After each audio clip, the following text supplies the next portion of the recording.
Hi, I'm Ron James with the Center for Ethical Business Cultures located in the Opus College of Business at the University of St. Thomas. We're pleased to welcome you to yet another in a series of ethical insights where we like to explore emerging and existing ethical themes. Today we'd like to explore the notion of doing business globally. Organizations establish a set of ethical standards that guide their behavior, but when you travel outside of the United States, what are the ethical standards that guide behavior? Is it, when in Rome, do as the Romans do? Or are there other guidelines we need to be aware of? Here today in the studio, we're glad to have with us Dulce Foster, who is an expert on something called the Foreign Corrupt Practices Act. She comes from Fredrikson Byron, where she is a shareholder, and focuses on areas of white-collar criminal defense, internal investigations, and the Foreign Corrupt Practices Act. We're pleased to have you with us this morning, Dulce. Thank you, Ron. Tell us a little bit about this Foreign Corrupt Practices Act, and are there themes we need to really focus in on today?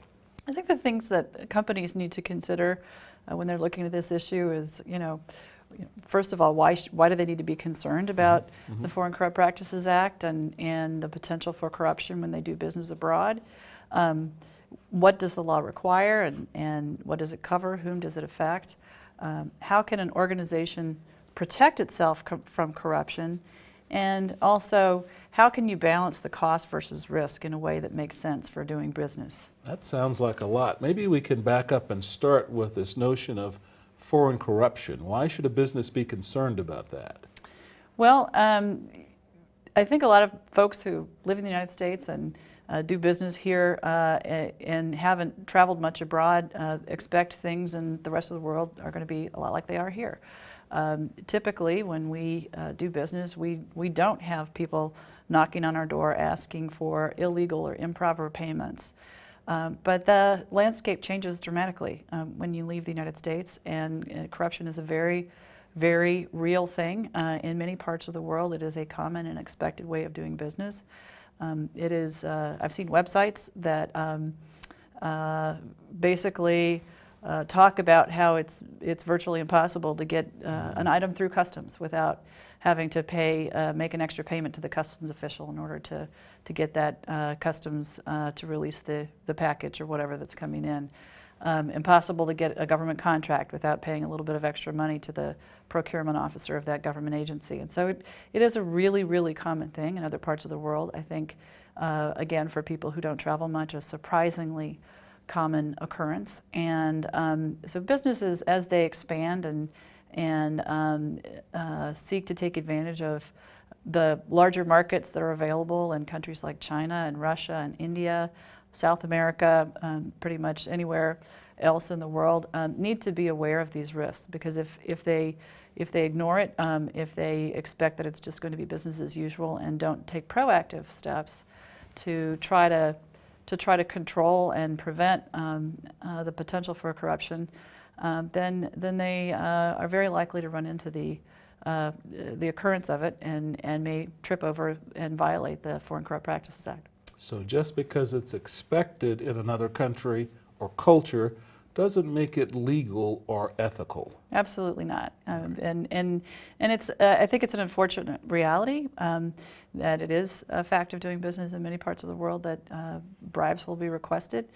It does make things difficult for companies, U.S. companies that are looking to expand abroad, because it can create an unlevel playing field. If you come from here, where we have a government that's very aggressive about enforcing foreign anti-corruption law, and you're competing against a company that is doing business from another part of the world where there isn't aggressive enforcement, they may be able to pay bribes without consequences, and you can't. And so I think it does create some difficulty for businesses, but regardless, engaging in that type of conduct isn't ethical or right, and so we should be glad to be from a part of the world where we take those types of requirements seriously. So there's something called the Foreign Corrupt Practices Act that helps provide some guidance for business. Exactly what is that, and how did it come about? So the FCPA, the Foreign Corrupt Practices Act, is often referred to as the FCPA, was a law that was enacted in the 1970s in the wake of the Watergate scandal, in fact. While they were out investigating the shenanigans going on at the White House, they discovered that hundreds of American businesses were also engaged in foreign bribery. They were making payoffs to foreign government officials in exchange for business. And in response to the concerns that were raised about that, Congress enacted what has really become the most widely enforced anti-corruption law in the world, which is the Foreign Corrupt Practices Act. Historically, the FCPA really was only sporadically enforced during the first 25 to 30 years of its existence, but starting in the 2000s and up until now, it has really become a centerpiece of U.S. DOJ prosecution priorities. And so it is now a very, very real concern for businesses who are engaging in global commerce. The FCPA essentially forbids foreign bribery. There's also a component to it which applies only to public companies, which requires that companies keep accurate books and records, and that everything that they record, every transaction that they engage in, is accurately recorded. So that's the books and records part of the FCPA. Again, only applies to public companies. The anti-bribery provisions apply to private companies. They apply to individuals. It applies to anyone who is a U.S. citizen, a legal permanent resident. It applies to foreign companies that are listed on the U.S. Stock Exchange, and it applies to any foreign individual or company that is actually engaged in conduct in the United States. So it's got a broad range of coverage, and again, essentially prohibits the bribery of foreign government officials, and that's defined fairly broadly to include not just what you think of as, you know, a bag of cash under the table as a bribe, but it can include hidden discounts or rebates that are then used to fund a payment that goes into the pocket of a foreign official who's making a business decision on your behalf. So it can be a broad range of circumstances that could be defined as a payment. It's really a benefit, or anything of value can qualify as an improper payment if it's done with intent to improperly influence an official. And the definition of a foreign official is also pretty broad under the FCPA. It includes not just your typical police officer or judge or politician, but extends into employees at all ranks of a business that is owned or controlled by a government entity. It includes not just government agencies, but also what they call government instrumentalities, and that essentially means state-owned enterprises, businesses, and other public institutions that are owned by governments that we don't typically think of here as government agencies.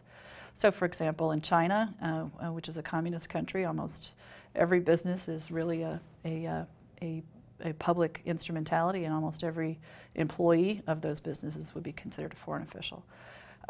In almost every part of the world outside the United States, because of public health care, healthcare institutions are public entities, and so doctors are widely viewed as foreign officials under the FCPA. So that's also very broad.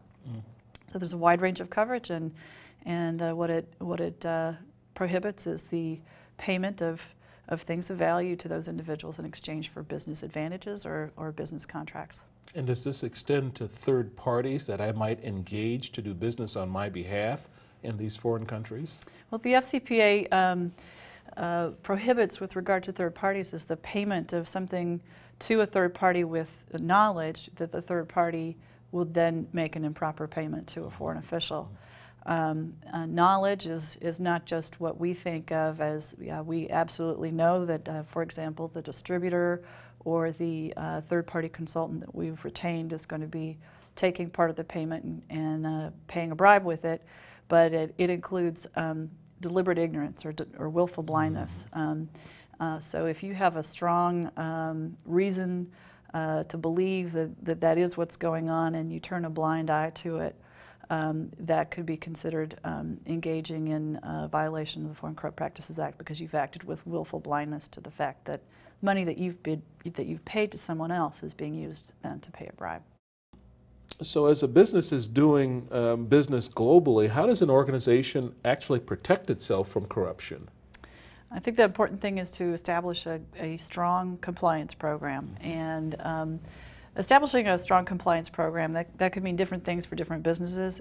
It's important to take into account the size of your business, the size of your global business, where you're doing business, and to really do a risk assessment and try to tailor your compliance program to where you have the greatest amount of risk. But regardless of how big you make your compliance program or where you target those risks, there are really, I think, 5 major components to putting together a good compliance program. First of all, you want to make sure you set a good tone at the top and that you're communicating to everyone within the company that this matters. Second of all, you want to make sure that you are managing your third-party relationships in a way that minimizes corruption. And by third-party relationships, I mean relationships with distributors, relationships with third-party consultants, relationships with independent sales agents, and anyone who's really going to be interacting or potentially interacting with government officials on behalf of your company. Third, I think it's very important for you to implement internal accounting controls that allow you to track and manage where the money is going. I think it's important to monitor compliance, to do auditing, and doing those periodic checks to make sure that money isn't going out the door where it shouldn't be going. And finally, if you're smart, you will make sure to do this. A lot of companies, I think, fall down on this piece of it, but that is to document everything that you do. So you go through all these steps of compliance, you don't write it down. Later on, if you're ever investigated, it's going to be impossible to recreate that and produce proof that you have really, really taken this seriously. So document, document, document, a very important piece of this. But starting with the tone at the top, I think that can include and should include not only policies that come from management that make it clear what is permitted and what is not permitted by employees and by third-party contractors on behalf of the company in terms of payments, things such as business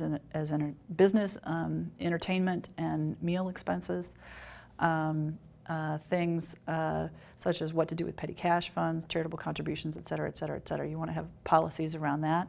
You also want to do strong training for your employees and make it clear that violations will not be tolerated within the company. Managing third-party relationships.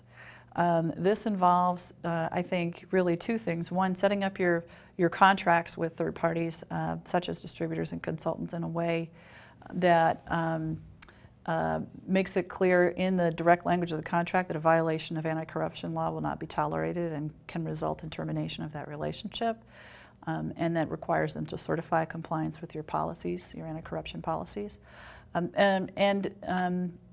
As a prerequisite to getting into that business relationship, it is very important that you conduct third-party due diligence, that you are investigating who is this individual that I'm going to get into business with. And if there's a reference that comes back and says, you know, this guy does a lot of shady transactions with the government, then that's probably not a relationship that you want to get into.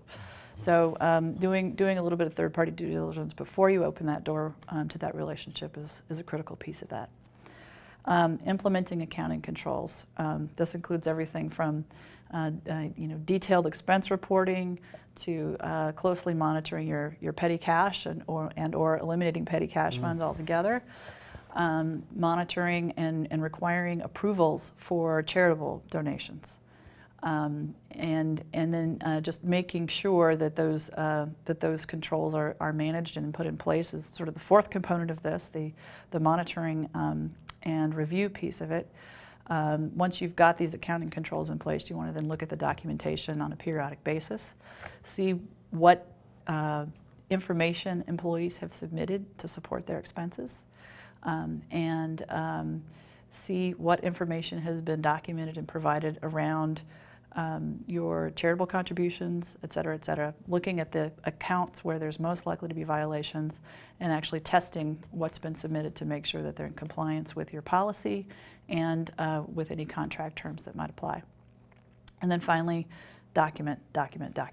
Make sure that everything that you do is in writing. That due diligence for that third party that you've done, that you've got a file on that, and that if somebody says, hey, you've got a shady distributor that you're working with here, you can say, well, this is what we did before we engaged in this relationship to check this guy out, and this is how we've been taking this seriously. This is how we've been executing our policies to make sure that we're doing everything possible to prevent a violation from occurring on our behalf. So it sounds like it's very comprehensive. How much should an organization invest in putting together an anti-corruption program? That's a really good question, and it's really going to be a judgment call from company to company. You could invest a ton of money and you could break the bank working on this stuff because there's really no foolproof way to make sure that there's absolutely nobody you're doing business with who's engaging in corrupt practices, or that you've got no employee who's on the ground who's doing things, particularly if you're a very large company and you've got employees or subsidiaries or agents all over the world. You can't sit at the table with them in every meeting they attend. You just can't. And so since there is no foolproof way, what do you do about it? I think it is critical, as I said before, to do a risk-based analysis. Look at where you are transacting business. Compare that to the publicly available data on where the highest levels of corruption are in the world, and target your anti-corruption program most heavily towards that part of the globe. Also look at the types of transactions that you're engaging in and the types of relationships that create the highest level of risk. So employees who are engaged in for example, contract negotiations with government entities are going to be, not necessarily because they're bad employees, but they're going to be higher risk area than employees who are engaged solely in transactions with private customers. And so when you're doing your auditing and your monitoring, for example, you're going to want to audit, pick out those expense reports to audit and monitor, as opposed to looking at every expense report in the company. So really, it's important to initially figure out where your highest levels of risk are, and then dive in and tailor your program around that so that you're not breaking the bank in doing this. And the other thing is, if you don't feel like you have the resources to completely control for the level of risk in a particular type of transaction or part of the world that you're doing business in, and you feel that there's a very high level of risk involved, or you have indicators that there are a lot of problems in doing business, then you may want to reconsider that altogether. Unfortunately, it's a reality that at some point the risk may just become too great, and you may need to pull back. Lots of companies and businesses do this. They will terminate distributors who seem to be, for example, risky or problematic distributors. They'll terminate employees who having engaged in shady practices or potentially engaged in shady practices, or they will reconstruct their business model altogether, maybe redesign the way that they're compensating sales agents to minimize the potential that the employees will be motivated to engage in corrupt practices, for example. So you have to do that cost versus risk analysis, and then do put controls in place, but if the risks become too great, then don't be afraid to pull out or change the way you're structuring your business model. Dulce, thank you very much for joining us today and giving us some insight into what it takes to do business the correct way as you're growing globally. Dulce also joined us for a Center for Ethical Business Cultures roundtable where several of our member companies came back to more deeply explore what are some of the challenges of doing businesses globally, particularly when you look at it through the lens of the Foreign Corrupt Practices Act. On behalf of the Center for Ethical Business Cultures, thank you for attending another Ethical Insight. We look forward to seeing you the next time.